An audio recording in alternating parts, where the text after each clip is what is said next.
আমি ভিক্ষে করে ফিরতেছিলাম গ্রামের পথে পথে। তুমি তখন চলেছিলে তোমার স্বর্ণরথে। অপূর্ব এক স্বপ্ন সম লাগতেছিল চক্ষে মোর। কি বিচিত্র শোভা তোমার, কি বিচিত্র সাজ। আমি মনে ভাবতেছিলাম এ কোন মহারাজ। আজি শুভক্ষণের আত্মহালো ভেবেছিলাম, তবে আজ আমরা দাঁড়ে দাঁড়ে ঘুরতে নাহি হবে, বাহির হতে নাহি হতে কাহার দেখা পেলেন পথে।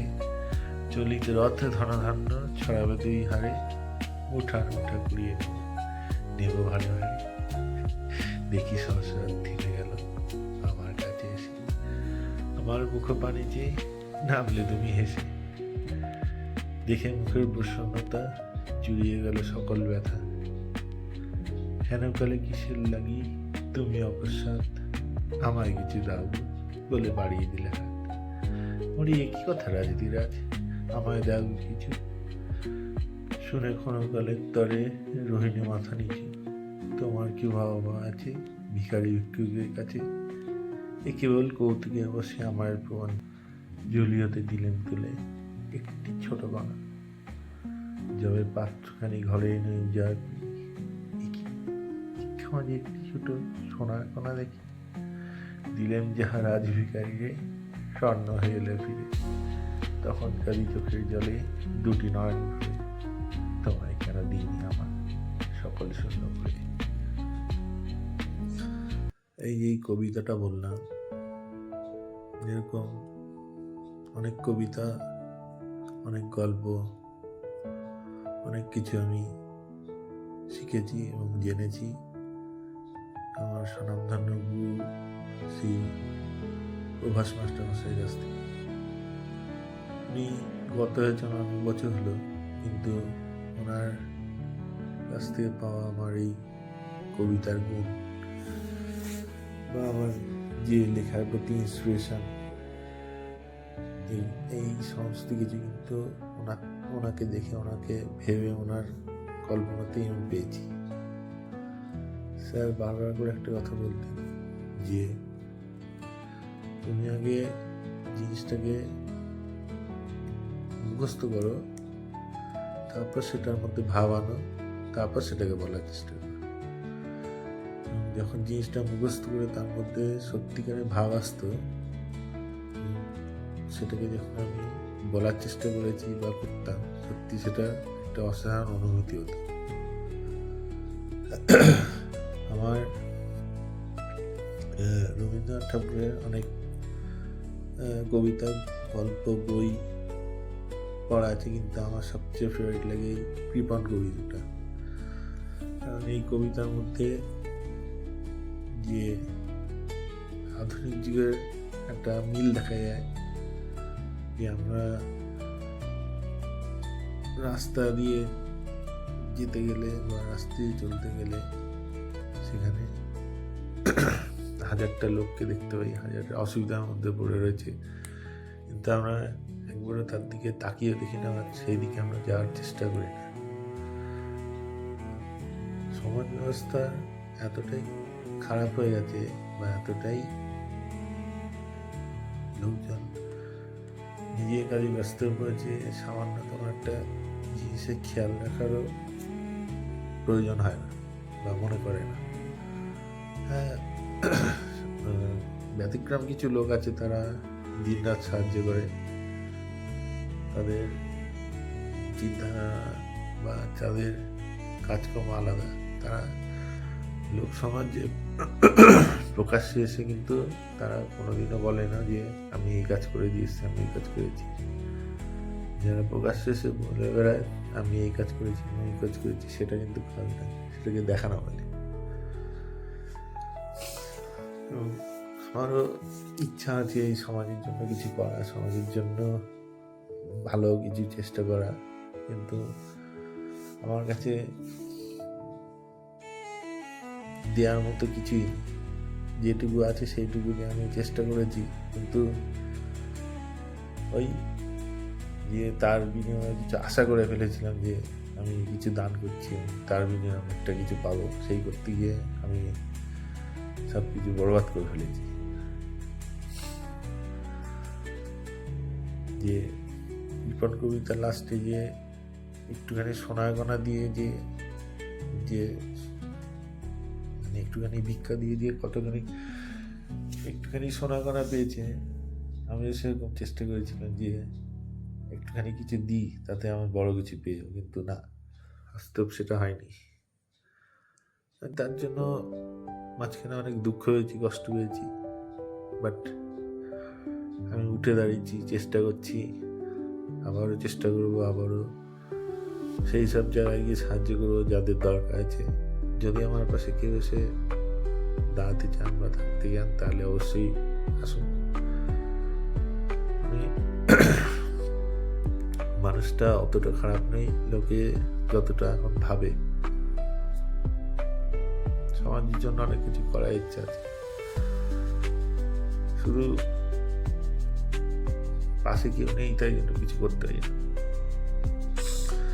আমার বাবাও সমাজের জন্য অনেক কাজ করে গেছিলেন, তাকে দেখে ইন্সপিরেশন পেয়েছি। আর আমার গুরুদেব যিনি স্যার প্রভাস মাস্টার মশাই, ওনাকে দেখে আমি ইন্সপিরেশন পেয়েছি।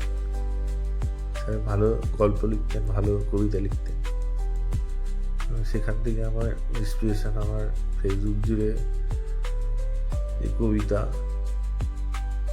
যে গল্প বা যে লেখা রয়েছে তার মধ্যে কিন্তু স্যারেরই অবদান যথেষ্ট। হ্যাঁ, আমার কবিতার মধ্যে প্রেমে আঘাত বা ব্যর্থতা রয়েছে, বাট সেটা জীবন থেকে এসছে। কিন্তু লেখার যে অনুপ্রেরণা বা লেখার জন্য যে মনোযোগ বা লেখাটাকে যে নিজের মনের মধ্যে থেকে আনা, সেটা কিন্তু এই স্যারকে দেখে আমি শিখেছি।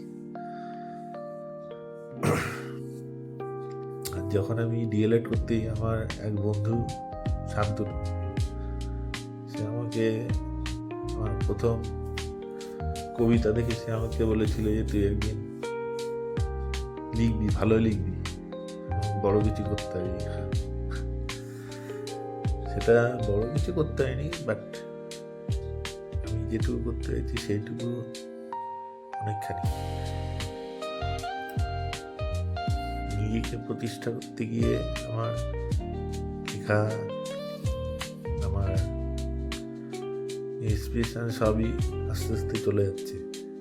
মাঝে মাঝে ডিপ্রেসড হয়ে পড়ি, কিন্তু সেখান থেকে আবার উঠে দাঁড়ানো, ঘুরে দাঁড়াই, এবং ঘুরে দাঁড়িয়ে যখন দেখি যে না, 4-5টা ভালো লোকের রয়েছে, আমার লেখা তারা দেখছে, পড়ছে, তখন খুব ভালো লাগে।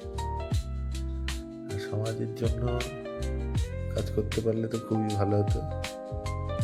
কেউ নেই আমার পাশে দাঁড়ানোর মতো, তাই জন্য এখন আর পারি না, কিন্তু যতটুকু পারি, যতটুকু সামর্থ্য আছে ততটুকু দিয়েই চেষ্টা করি। পাওয়ার জন্য নয়, নাম খাওয়ানোর জন্য নয়, শুধু সমাজের লোকের পাশে দাঁড়ানোর জন্যই এইটুকু।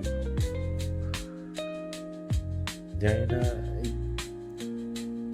আমার কথা কেউ বুঝতে পারছে কি পারছে না, বা বুঝতে পারবে কি পারবে না। কেননা ডিপ্রেশন থেকে যখন মানুষ বেরোয়, তখন তার কথা, তার চাল চলন, তার আবেগ সবকিছুই কিন্তু হয়ে যায়। আমি একসময় 100% ডিপ্রেশনে রুগী হয়ে গেছিলাম। 3-4 বার নিজেকে জীবনকে ধ্বংস করে দেওয়ার চেষ্টা করেছি, বাট সেখান থেকে বেরিয়ে এসে আমি যখন এই পজিশনে দাঁড়িয়ে রয়েছি, তখন দেখছি সংগ্রাম, আমি যে সংগ্রাম করেছি তার থেকে বেশি সংগ্রাম অন্য মানুষও করে। যেখানে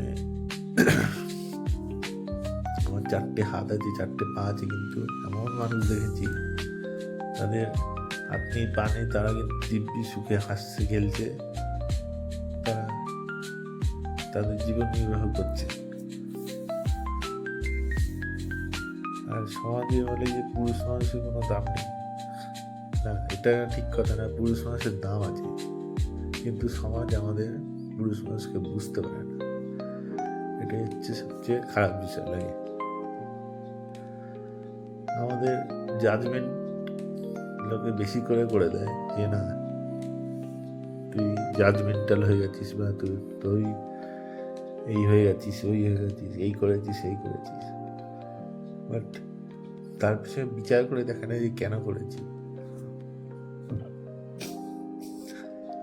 একটা এক্সাম্পল হিসেবে যদি বলি, একজন খুন করতে কিন্তু ইচ্ছা করে খুন করে না, তার পেছনে অনেক আঘাত, অনেক যন্ত্রণা, অনেক কিছু সহ্য করার পরে সে তখন ফাইনাল স্টেপ নেয় যে না একে এখান থেকে সরিয়ে দিতে হবে। আর যারা হচ্ছে টাকা বা অন্য কিছুর জন্য করে, তারা হচ্ছে মানুষের বলতে পারে না। একজন শান্ত মানুষ যখন সেখানে অশান্ত একটা ভুল ডিসিশন নিয়ে না, তখন বলতে হবে যে সে সমাজে অনেক দুঃখ যন্ত্রণা সহ্য করেছে এবং সেই সহ্য করার পরে তার এই পদক্ষেপ বা এই ডিসিশন। তো যাই হোক, এত কিছু কথা বলে মাঝে আমি আবার বলছি যে আমি যে একটু আগে যে কবিতাটা বললাম, হয়তো কেউ আমার উচ্চারণ ভালো না, আমার কথা ভালো না, আমার গলার ভয়েস ভালো না, বা বুঝতে অসুবিধা হচ্ছে, আমার বাক্য উচ্চারণ থেকেও বুঝতে অসুবিধা হতে পারে, কিন্তু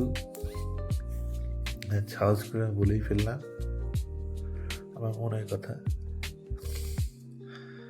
আমার ইচ্ছা যে মানুষকে একটু সাহায্য করবো, যদি কেউ পাশে থাকতো তবে অবশ্যই আমি আরো এগিয়ে যেতে পারতাম। আমার মা আমার পাশে আছে, কিন্তু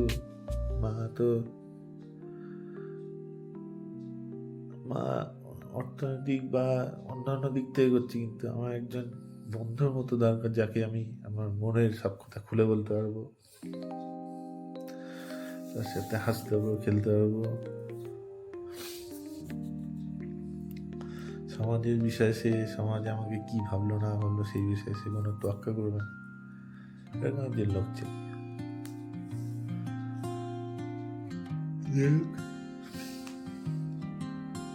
আমার বাবা,